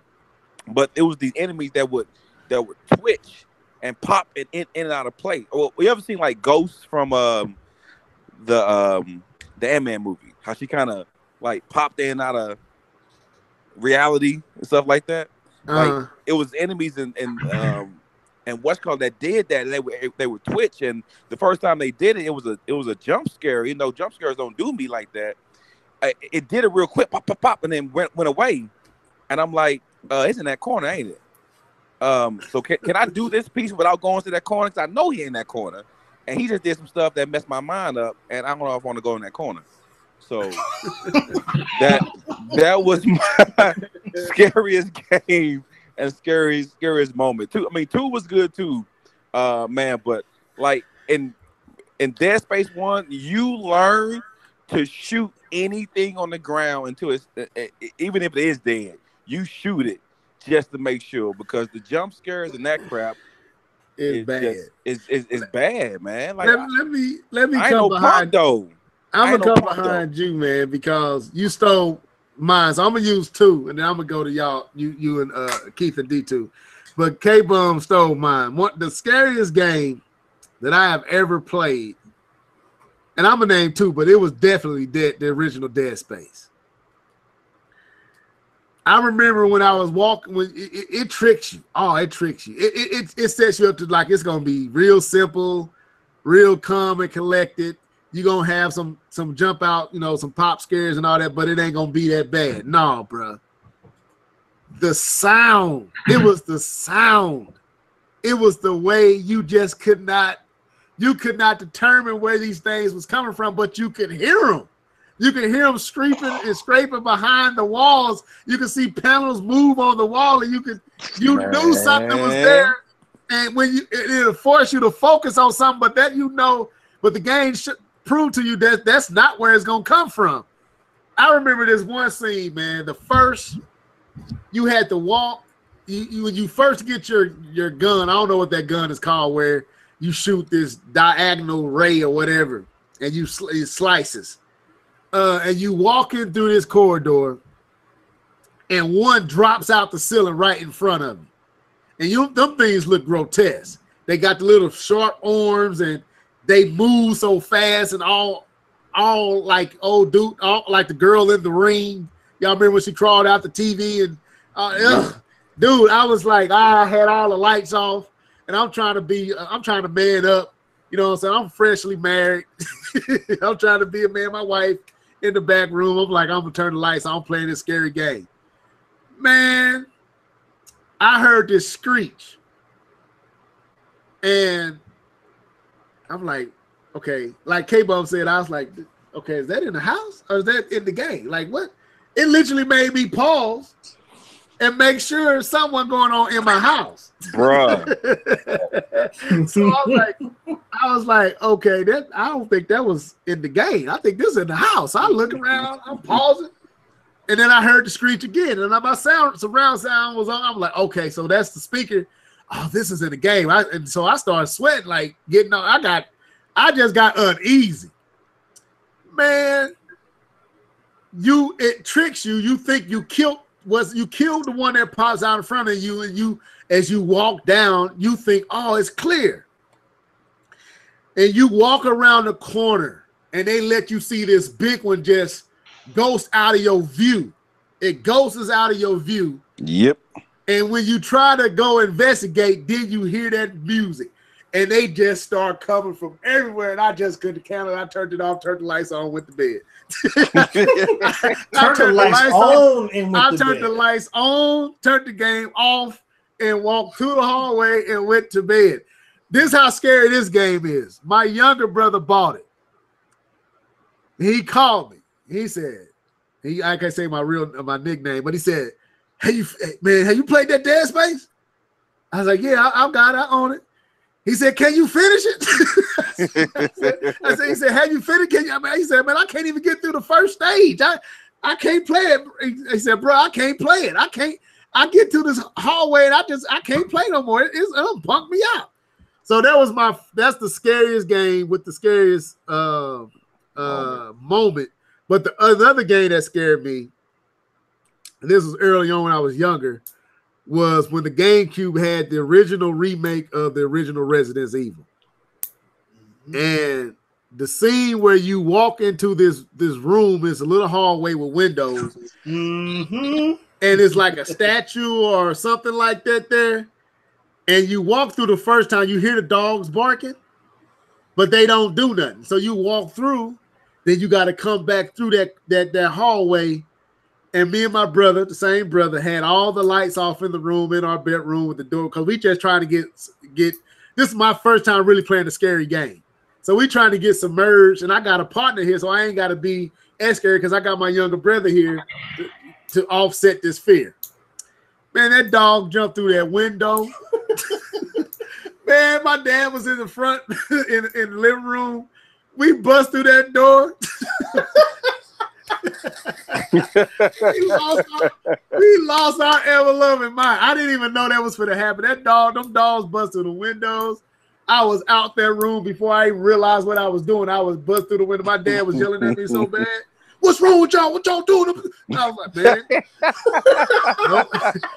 No more game that night. So them are 2 moments, man. But I throw it to either D2 or Keith, whoever want to go next. That's funny. I mean, I played a bunch of scary games or horror games or whatever. But I can, man, the recent games, the Resident Evil 7s, the Outlast 2, these games, these games, I couldn't even get past the Resident Evil 7 demo. Like I was doing something, and I just knew when I came out of that cellar or wherever I was at, somebody's gonna be standing behind me. I didn't want to see it, so I exited the game on the PC. Outlast is the same way. I don't know if anybody. It's on the Switch too. But Outlast, another first-person game, and I don't think you really have an attack. You have a flashlight, and that's it. No, I can't do that one. All you have is a flashlight. So, you only thing you can do is look at people and run. No, I've watched playthroughs of Outlast, and I was scared watching the dude play the game. That's how I know I ain't playing it. That's how old boy is that be yelling. Dashi. I'll be watching him play games, and I can't even watch it. I'll be on my couch, tensed up just as hard as he is. Like, bro, you go around that corner? He's like, oh, we got to do this. Is it behind me? Dude, he be happy cracking up, but yeah, I'm with you. He's a character. All right, you got more to add to it? I mean, nah, that's good. I mean, we can go back. It doesn't even matter. Those ones really got my heart pumping. Okay. I'm surprised I haven't heard a particular game. I thought somebody might have said it, but I'm gonna see what D2K say. Man, what's the scariest game you ever played, and the scariest moment in the game that you ever had? Well, you kind of took my thunder with your dogs. Oh, okay, my bad. That was one part.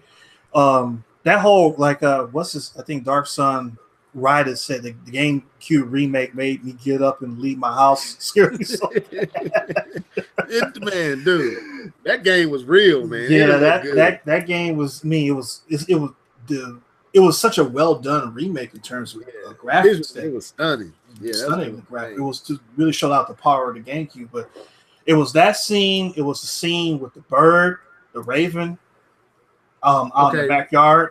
I couldn't finish it, D2. You remember? I stopped playing that game. I never finished it. Yeah, you go past. I think there's a painting of the bird or something. I don't know. There's a bird back there, and the bird is there. It's looking at you, but you know something's gonna happen. But again, it doesn't do anything right away. It's just kind of like, I'm gonna get you later on. Ain't sweet. That's the way it's kind of looking at you. But that part.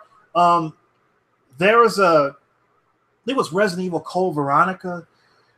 There's this. I haven't played that game in so long because I played that game on Dreamcast, and that was literally over a decade ago. There's like this really long, bridge pathway up to this big mansion that you have to go to. And I don't know what they are called, but these things with these really long arms, they look. I don't know what they're called though, but you don't know where they're coming. You don't hear anything. You don't see anything. They're just there. You walking across this bridge, them things with these big long arms out of nowhere just fire on you hard. Like, wow! I'm like, what the heck was that? It just out of nowhere, just wow, just big long, and it uses the arm to pull itself up there. I'm like, man, man. See, even talking about that, I'm down here by myself. I don't like hearing that type of stuff. But bruh, some things I just can't do, man.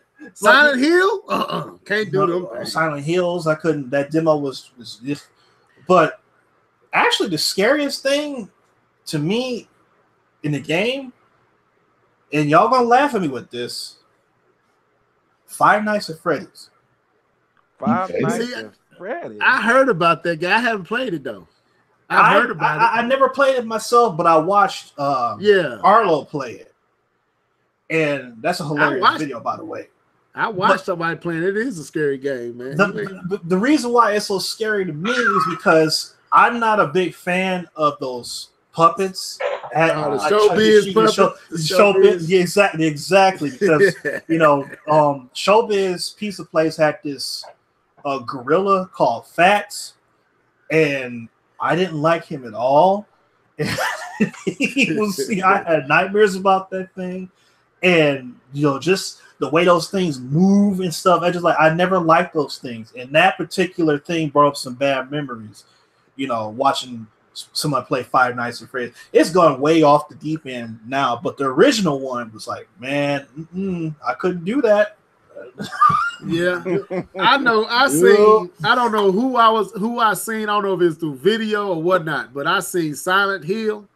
Somebody was playing the game, and I was like, bro, I don't know how y'all playing that, man. Like the girl, the mannequins with the hat, like half the body, like a leg would be gone and the head would be gone, and they be pulling themselves on the ground like that. And then the dude with the little triangle on his head with the big axe or whatever it was. I'm like, man, how y'all playing this? Like some games I just wouldn't even give a shot. Like, you ain't even getting in my house. I would have never played Dead Space if I knew it was like it was. Played it. Yeah, because it was a sci-fi. So I'm like, oh man, this sci-fi game. I'm huge in sci-fi, so I was down with it. Because I watched what was that scary movie? Event Horizon. That was my movie back in the day. I can't watch Lawrence that Fishburne. Yeah, that's why I won't play Silent Hill. It's like that. I can't stand characters like that, man. Stuff like that. Dead Space kind of reminds me of like The Thing. No, bro. Have you played Dead Space? I played a little bit of it, but for reasons that you've already explained, I haven't gone any further.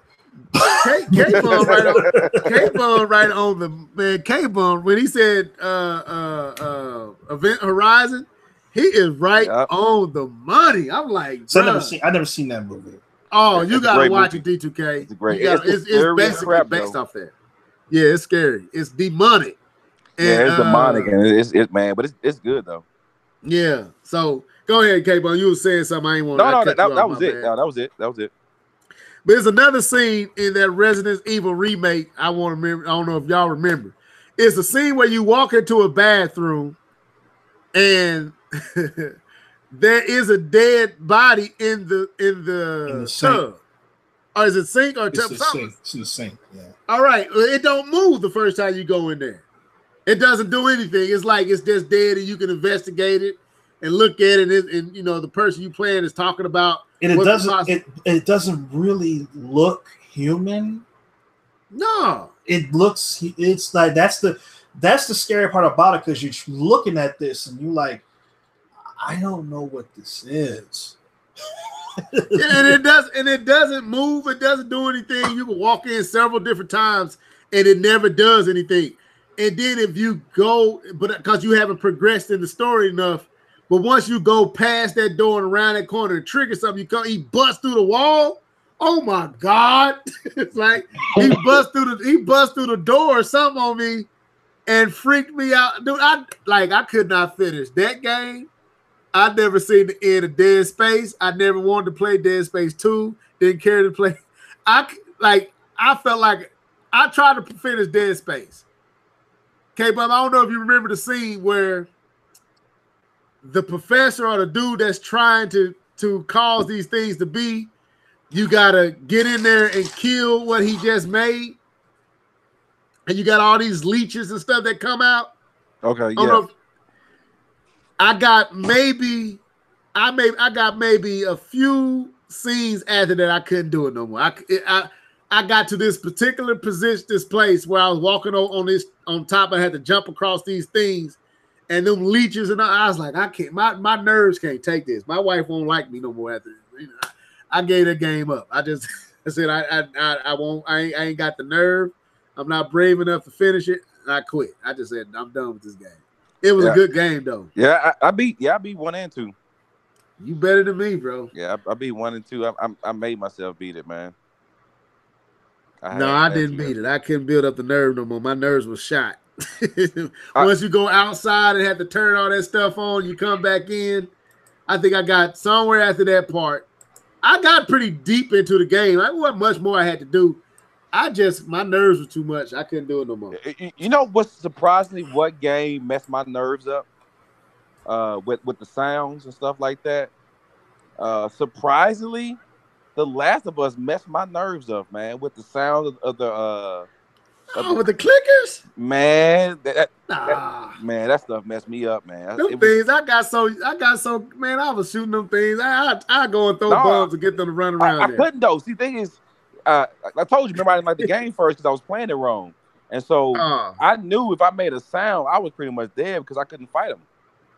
And so, they got easy after a while. Yeah, it did. Like my second playthrough, I was putting in work on them.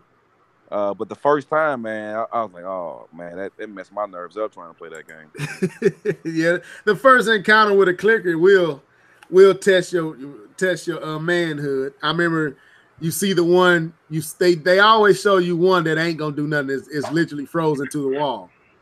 But then that first one comes out and you gotta hide behind that dresser drawer or whatever as you're going through that house, and it comes and it starts smelling. And it's trying to teach you how to distract it. Oh yeah, I was straight mush doing that scene. But the clicker is nothing. And what about is it Puffer?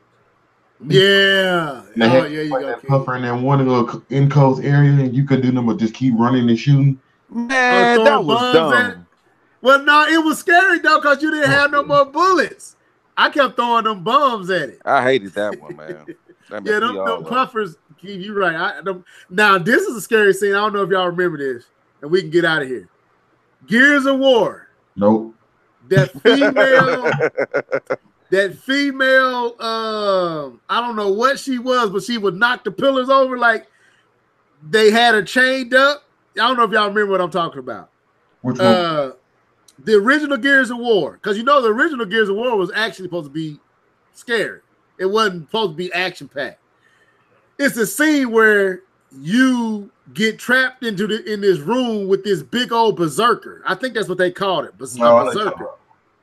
And she was like, boom, and knocked the pillar over. And anytime she couldn't see, but if you made noise and moved into her, or she was near, something was wrong with her sight.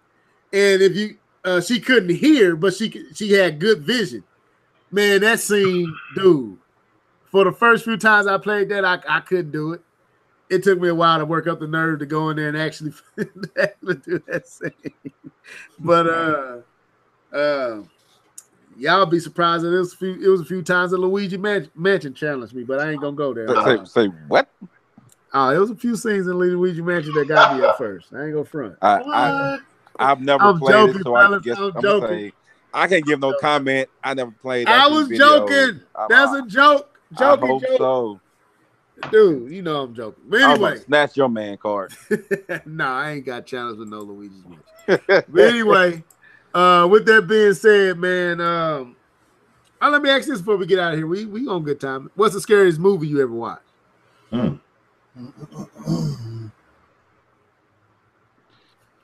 Scariest movie you ever watched? You go first. Who, me? Yeah. Scariest movie. I didn't finish it. Exorcist.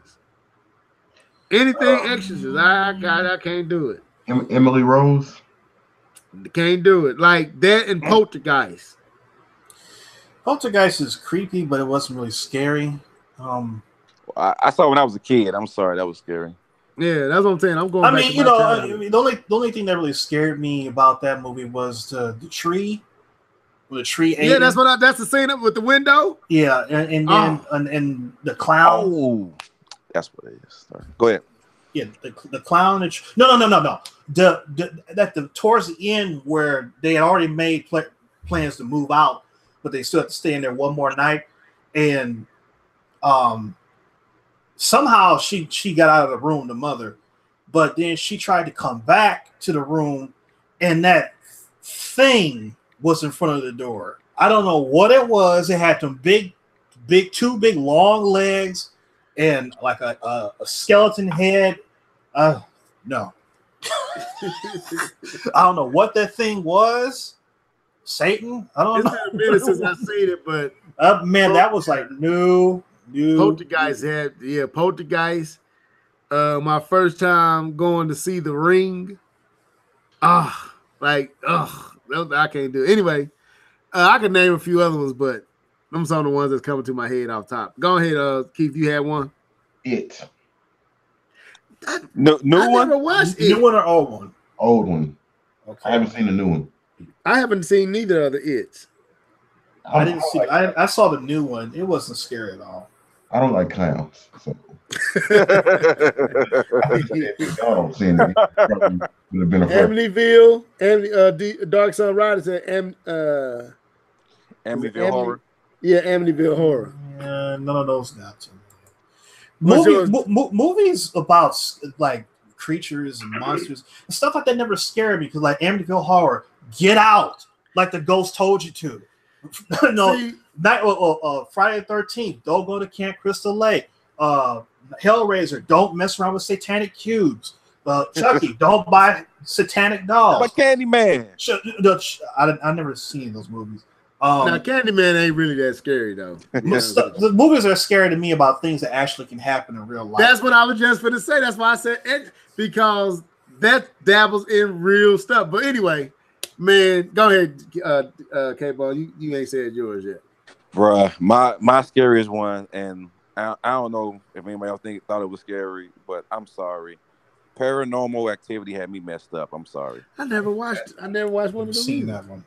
That the original one had me messed up. I'm sorry, bro. Is the original one with the kid was dealing with aliens? It's no kid. No, it's no kid. The first one is with the wife and the husband. Was it aliens? No, it's no aliens. It's where they videotape. It's where the wife stood over the bed over the husband for like 8 hours when they were asleep. Like it's recorded. It's made like it's made like the movie They're in the Forest. Yeah, I know what you're talking about. Blair Witch Project. Yeah, it's made like that. So it's made very low budget, like. And man, yeah, I couldn't do that one. Okay. Well, now I'm gonna say this one. I know this might not be to y'all, but Aliens. Not the first one, the second one. That was scary to you? Bruh, when they went in that room and that hand or that what it looked like a hand with a tail jumped out that bottle and was running on the ground. Oh yeah, man. And then beeping sounds and talk about the face huggers. Yeah, like you gotta understand how old I was at the time when Aliens came out, bro. I was like 10, like 9, 10, maybe even younger. Dude, that was freaking me out with that bloop, bloop. And the dude was screaming, we ain't gonna make it, man. We're not gonna get out of here, man. And he told him to shut up.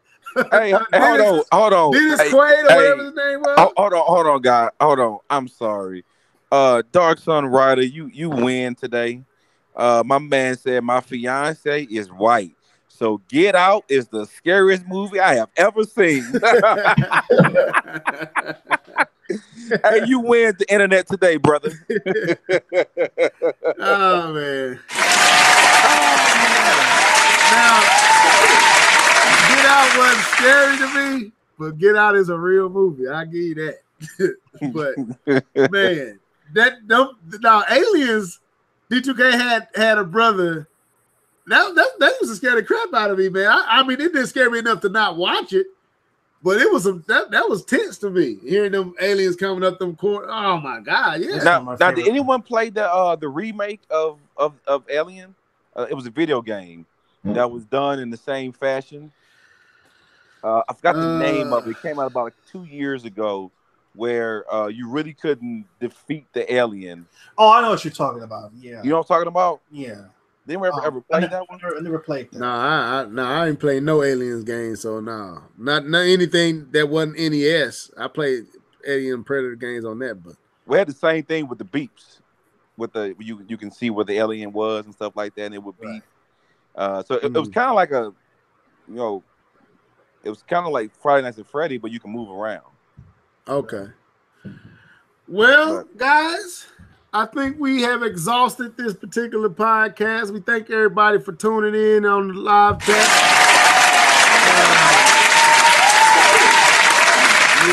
Yeah. So, without further ado, we're gonna let these dudes sign out. Minus D2K. Go ahead, Keith. Go and sign out, bro. It feels so good to be back. Probably last.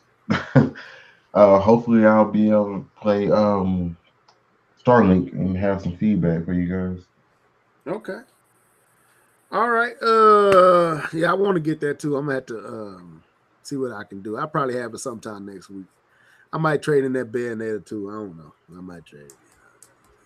Go ahead, K-Bomb. Yeah, no problem. Happy I was able to hop on the podcast today.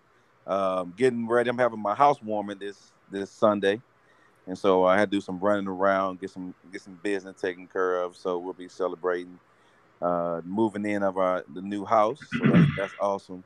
But I was happy I was able to join in. Got a chance to enjoy you guys in the comment section. You guys always keep it live, and I thought I saw the video game her in the comment section.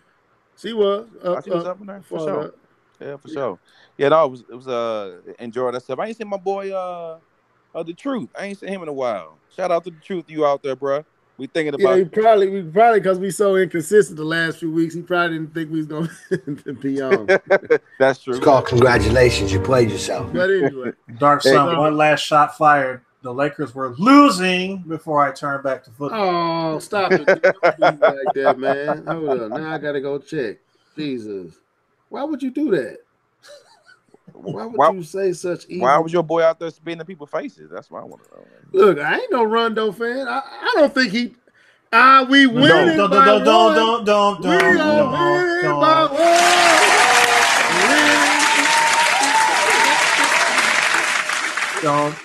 Don't even. That boy spit. I'm sorry. He spit. Look. You saw I don't know. I believe he spit. I ain't saying that. I just said Rondo ain't never been a Rondo guy. So Rondo was on the Celtics, giving my boy problems when he was over there with Paul Pierce and Allen and Kevin Garnett, which I couldn't stand him either. So no defense for Rondo, but I don't like CP3 either. So did you hear Shannon Sharp's take on that? No, he said he'd still be whipping her. Yeah, I agree with Shannon. Shannon, that's why I like Shannon. I had to download that one because that was hilarious. That'd be a good trick. He says he getting all this grill work, so I got to have you. I'll be getting all this. He getting all this. He want all this. What he say? All this smoke. Yeah, all this smoke. This gonna be a barbecue. I don't blame him.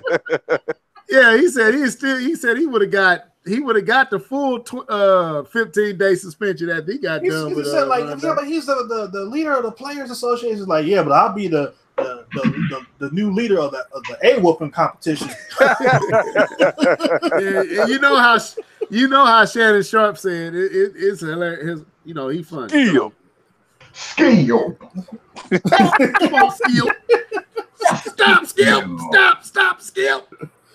Stop it, Skill. Now you stop, Skill. Anyway, glad y'all tuned in tonight. Dark Sun been riding with us, man. You are the winner tonight, bro. You've been with us the whole way. For the rest of you guys, enjoyed you. Signing out. Till next time, folks. I got one more sign out for the people. I know you guys are going to celebrate Halloween next weekend. Just one note for everybody: just don't do it in blackface, but enjoy yourself. We're